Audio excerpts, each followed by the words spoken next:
So இந்த கியூட்டான blouse stitch பண்ணது யாரு அப்படின்னா எங்களோட டெய்லரிங் கிளாஸ் ஸ்டூடெண்ட் அருணா.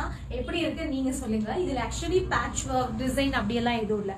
ஆனா சிம்பிளா இருந்தாலும் ஃபிட்டிங்ஸ் எல்லாம் பேர்ட் எல்லாம் ஃபிக்ஸ் பண்ணி ரொம்ப சூப்பரா பண்ணியிருக்காங்க. எஸ்பெஷலி இதோட ஸ்லீவ் டிசைன்ஸ். ஏன்னா இப்போ வந்து பஃப் ஸ்லீவ் தானே ரொம்ப ட்ரெண்ட், நிறைய பேர் அதான் விரும்புறாங்க.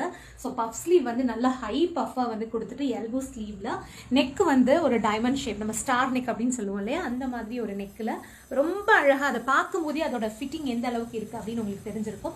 அதே மாதிரி இதோட நாட்டு கூட பாத்தீங்க அப்படின்னா நிறைய குட்டி குட்டியா அந்த பெல்லு வந்து நிறைய பெல்லு வந்து ஃபிக்ஸ் பண்ணி இதோட நாட் வந்து டிசைன் பண்ணியிருக்காங்க. ஸோ ஓவரால் இந்த பிளவுஸ் பார்க்கும்போது எப்படி இருக்கு அப்படிங்கறத மறக்காம எனக்கு கமெண்ட்ல சொல்லுங்க.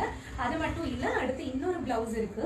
இதுவும் பாத்தீங்க அப்படின்னா ஸ்லீவ் அண்ட் பேக் நெக் வந்து ஓரளவு டிசைன் வந்து ஒரு குட்டி பேட்ச் ஒர்க், ரொம்ப ஹெவியான பேட்ச் ஒர்க் அப்படி சொல்ல முடியாது, பட் சின்னதா ஒரு பூ டிசைன் மாதிரி ஒரு பேட்ச் ஒர்க். அதுல நடுவுல ஒரு பட்டன் வந்து கொடுத்துருக்காங்க. மெயினா இதோட ஸ்லீவ் டிசைன்ஸ் பத்தி சொல்லலாம். நல்ல பஃப் ஸ்லீவ்லயே வந்து கலர் காம்பினேஷன் ரொம்ப நல்லா இருக்கு. அந்த ஆரஞ்சுக்கு கிரீன் காம்பினேஷன் வந்து நல்லா எடுத்து கொடுக்குதுன்னு சொல்லலாம் அந்த design. And of course Prince cut design. So நீங்களும் இந்த மாதிரி டெய்லரிங் கிளாஸ் ஜாயின் பண்ணணும். இவங்க பாத்தீங்கன்னா கிளாஸ் முடிச்சுட்டு இப்போ ஒரு பொட்டிக் வைக்கிற ஐடியால இருக்காங்க. நீங்களும் வந்து தனியா ஒரு ஷாப் வச்சு பிசினஸ் பண்ணணும்னு நினைச்சீங்க அப்படின்னா பேசிக் டு ஃபுல் அட்வான்ஸ் லெவல்ல வந்து டெய்லரிங் கிளாஸ் நாங்க வந்து சொல்லி கொடுக்குறோம். Blouse and chudi online offline ரெண்டுலயே இருக்கு. ஸோ உங்களுக்கு எப்படி இன்ட்ரெஸ்ட் அந்த மாதிரி ஜாயின் பண்ணிக்கலாம்.